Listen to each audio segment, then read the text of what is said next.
Banyak banget yang bertanya kepada saya tentang masalah aku laku. Mungkin di sini jawabannya saya akan jawab sama ya, karena di satu lain permasalahannya itu sama. Oke, simak video berikut ini.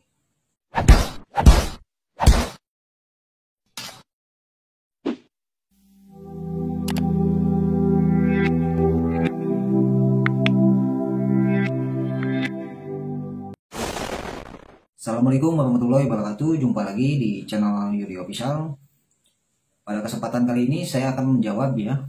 Banyak banget yang menanyakan kepada saya, Bang, saya ini gagal bayar di aku laku. Bang, aku laku itu bisa dicicil apa tidak? Kalau misalkan kita nunggak 1 bulan itu bunganya bakal bertambah atau tidak? Terus satu lagi yang menanyakan kepada saya, bagaimana caranya kolektor itu tidak menagih ke rumah? Oke, di sini saya akan jawab ya. Banyak pertanyaan kepada saya tentang masalah aku laku ya. Oke, yang pertama di sini Anda bisa negosiasi dengan satu syarat. Negosiasi itu Anda harus membayar dengan menyicil. Otomatis apabila Anda melakukan penyicilan, misalnya Anda menyicil 50.000 setiap hari ataupun setiap minggu, ya itu boleh ya. Di sini nanti akan saya jelaskan. Lalu bagaimana caranya agar debt collector itu tidak datang ke rumah. Dan di sini juga bunga ya. Apabila Anda telat bayar, bunga di aku laku itu bakal berhenti di 14 hari. Ya. Jadi apabila Anda mau bayar dengan secara cicil, Anda lakukan setelah 14 hari. Ya. Setelah 14 hari, Anda perhatikan bahwa di aku laku itu sistemnya 14 hari itu bunga nggak bakal naik lagi.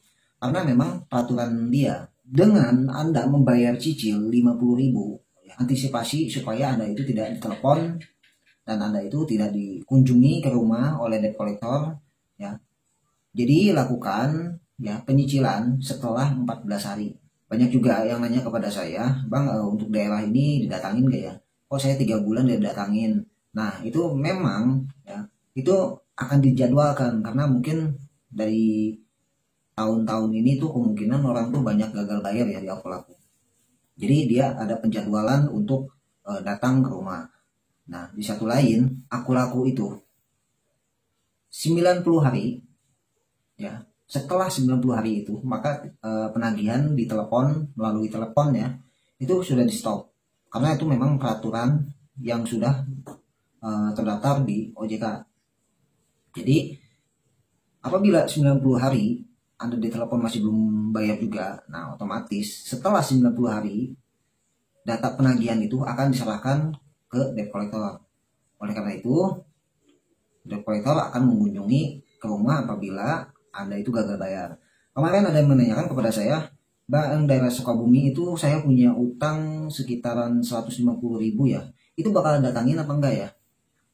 Kemungkinan kalau misalkan hutang 150.000 itu tidak mungkin didatangin ya, karena rinciannya seperti ini ya. Misalnya itu debt collector itu adanya di Jakarta gitu. Dia menagih ke daerah Sukabumi dengan hutang 150. Kalian bayangkan apabila dia memakai motor gitu. Nah, selama pengisian bensinnya itu dia habis berapa?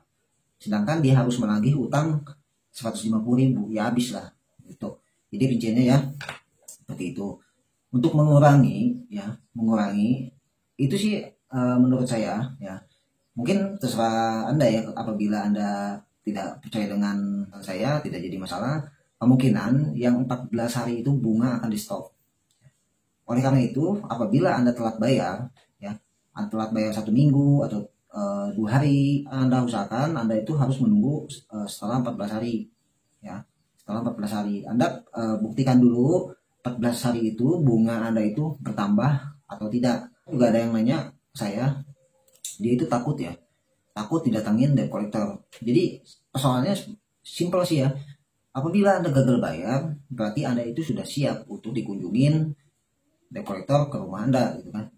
Tapi sebenarnya nggak usah mesti ditakutin apabila Anda didatangin juga. Yang perlu Anda persiapkannya itu adalah mental Anda gitu kan. Jadi masalah penagihan aku laku kurang sopan itu tergantung dari kita juga ya. Tergantung dari kita, cara kita menyikapinya, dan kita memang kita juga harus mengakui kita itu belum bisa bayar. Jadi kebanyakan ada yang ditagih itu marah, bukan debt collectornya. Ya jelas lah debt collector itu tidak terima. Jadi apabila Anda gagal bayar, ya Anda di situ harus merasa Anda itu bersalah karena Anda gagal bayar. Jadi jangan seolah-olah Anda salah pengen menang. Sebenarnya cukup simpel sih. Menghadapi debt collector itu, apabila Anda gagal bayar itu kan pasti ada alasannya. Anda gagal bayar itu karena apa?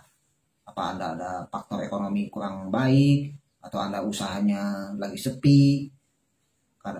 Kebanyakan untuk karyawan ini sekarang udah mulai PSBB lagi, yaitu karyawan itu dirumahkan, ya otomatis Anda itu tidak bisa melakukan aktivitas liburkan oleh kantor.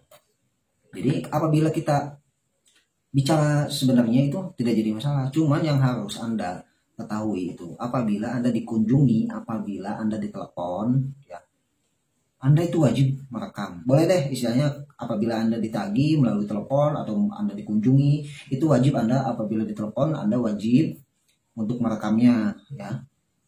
Pembicaraan Anda itu wajib direkam. Dan apabila Anda dikunjungi, Anda harus rekam juga.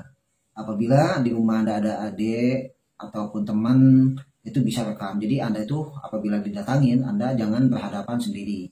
Itulah yang sebenarnya apabila debt collector itu sering melakukan tindak kekerasan, cara penagihannya, Anda itu melakukan yang tidak terima, ya. Anda punya hutang, tapi Anda merasa ingin menang, ya. Itu kemungkinan sih faktor seperti itu, ya. Tapi kalau kita menyikapi dengan baik, debt collector itu nggak mungkin, karena dia takut. Takutnya kenapa? Takutnya dia harus mematuhi surat SOP perusahaan. Ya.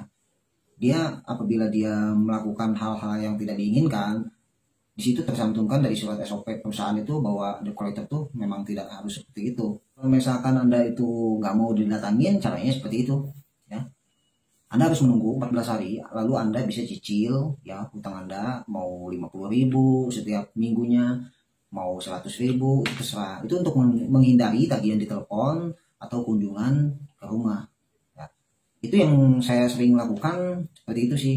Jadi kalau apabila Anda ingin membayarnya dan Anda ingin masih menggunakan akun akunnya, ya kemungkinan apabila kita gagal bayar atau telat bayar, ya, sebenarnya itu bisa diperbaiki masalah akun. Ya.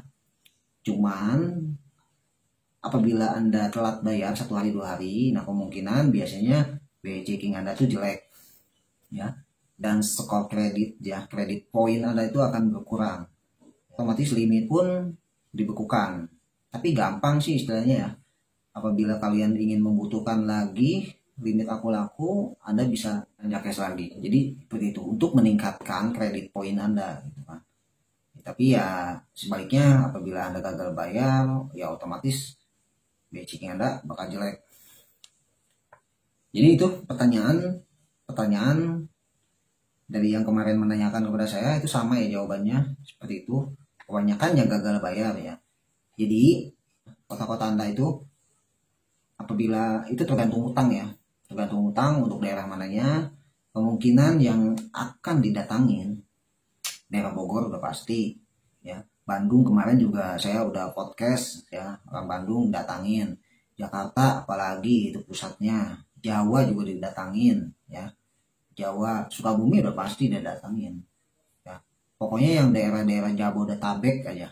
Jabodetabek udah pasti, Jabodetabek itu kemungkinan yang bakal datangin. Oke.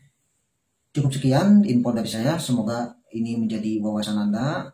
Jangan pernah takut apabila Anda gagal bayar, Anda didatangi debt collector, hadapi dengan sekuat mental Anda, jangan pernah panik, Anda bicara seadanya. Apabila ada melakukan hal-hal yang tidak diinginkan oleh pihak debt collector itu, Anda sebelum Anda terjadi, Anda harus wajib merekam. Anda bisa kirimkan ke saya, ya, melalui WhatsApp group, ya, yang ada di deskripsi. Apabila Anda mempunyai video atau rekaman pesan suara, Anda bisa kirimkan kepada saya ini untuk kita viralkan apabila debt collector melakukan di luar kepatuhan perusahaan. Oke, cukup sekian. Assalamualaikum warahmatullahi wabarakatuh.